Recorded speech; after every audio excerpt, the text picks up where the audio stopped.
जय श्री राम मित्रों, स्वागत है आपका हमारे कार्यक्रम में।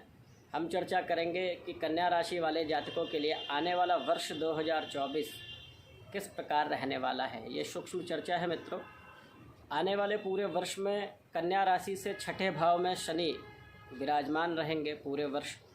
तो आपको ये ध्यान रखना है कि इस पूरे वर्ष गुप्त रूप से आपके शत्रु आपके हितों का नुकसान कर सकते हैं। अर्थात ऐसे लोग जो आपके समक्ष आपके मित्र हैं परंतु आंतरिक रूप से आपसे शत्रु भाव रखते हैं, आपसे शत्रुता का भाव रखते हैं, ऐसे लोगों से आपको सतर्क रहने की आवश्यकता है।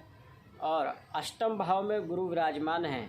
1 मई के बाद गुरु आपके नवम में आ जाएंगे। तो शुरू के 4 महीनों में थोड़ा सा सजग रहना होगा आपको।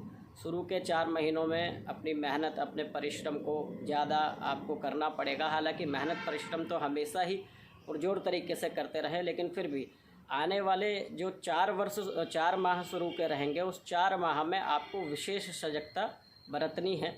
जब 1 मई के बाद गुरु का गोचर आपके नवम भाव में हो जाएगा, उसके बाद आप देखेंगे कि करियर में, कर्म क्षेत्र में आपको लाभ मिलेगा। करियर में जो है आप आगे जाएंगे, आपके जो भी कार्य हैं वो फलीभूत होंगे।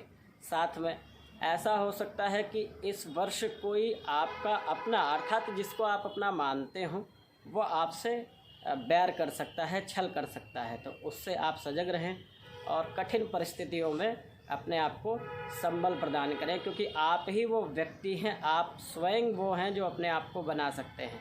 तो किसी पे बहुत ज़्यादा निर्भरता इस वर्ष आपके लिए हानिकारक हो सकती है। तो किसी पे बहुत ज़्यादा निर्भरता ना करें, निर्भर ना रहें, किसी पे बहुत ज़्यादा विश्वास ना करें। अपने कार्य प्रणाली अपने हिसाब से करें।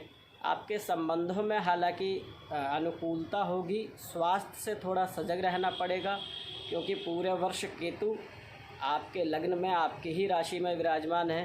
तो थोड़े बहुत छोटे मोटे जो है स्वास्थ्य संबंधित समस्याओं को ये दे सकते हैं।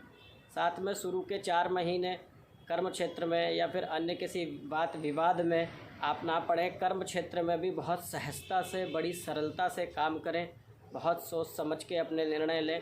और जब भाग्य स्थान में गुरु आपके विराजमान होंगे 1 मई के बाद से, उसके बाद आप देखेंगे कि आपके सारे कार्यों में थोड़ी गति प्रगति होगी। आपके धन में लाभ मिलेगा। 1 मई के बाद से आर्थिक रूप से आप बलवान हो सकते हैं। आपके कर्म क्षेत्र में पदोन्नति भी हो सकती है।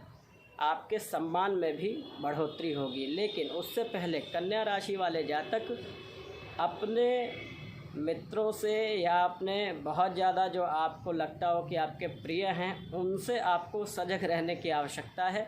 अपने निर्णय स्वयं लें। अपने परिवारजनों से पूछ सकते हैं। कोई निर्णय आपको बहुत ज़रूरी लेना है या किसी से विचार लेना है तो अपने स्वजनों से, माता पिता से, अपने परिवारजनों से आप सलाह ले सकते हैं। अपने संबंधों में भी मधुरता बनाए रखें, क्योंकि ऐसा हो सकता है कि आने वाले शुरू के 4 महीने में किसी मित्र से या किसी अपने से संबंध विच्छेद हो सकता है। किसी से ऐसा हो सकता है कि आपकी अलगाव की स्थिति आ जाए। तो इसीलिए बहुत संयम से, बहुत सजगता से आपको रहना है और परिश्रम करते रहना है। करें क्या, इस वर्ष पूरे वर्ष गुरु आपके लाभदायी होंगे। मई के बाद तो करें क्या, इस पूरे वर्ष आप माँ भगवती की, देवी की उपासना करते रहें, देवी की पूजा करते रहें। शुक्रवार को विशेष पूजन करें। माँ देवी की पूजा करने से कष्ट कटते हैं और साथ में आपके भाग्य में बढ़ोतरी होगी। तो शुक्रवार के दिन आप मातेश्वरी को, माता को सफ़ेद रंग के पुष्प चढ़ा सकते हैं, लाल रंग के भी पुष्प चढ़ा सकते हैं। यदि संभव हो तो श्री सूक्त का पाठ आप प्रारंभ कर दें। श्री सूक्त के पाठ से धन धान्य में वृद्धि होगी, आपके मान सम्मान में भी वृद्धि होगी। तो श्री सूक्त का पाठ यदि संभव हो तो उसको अपने जीवन में नित्य कर्म में ले आवें, इससे आपको लाभ मिलेगा।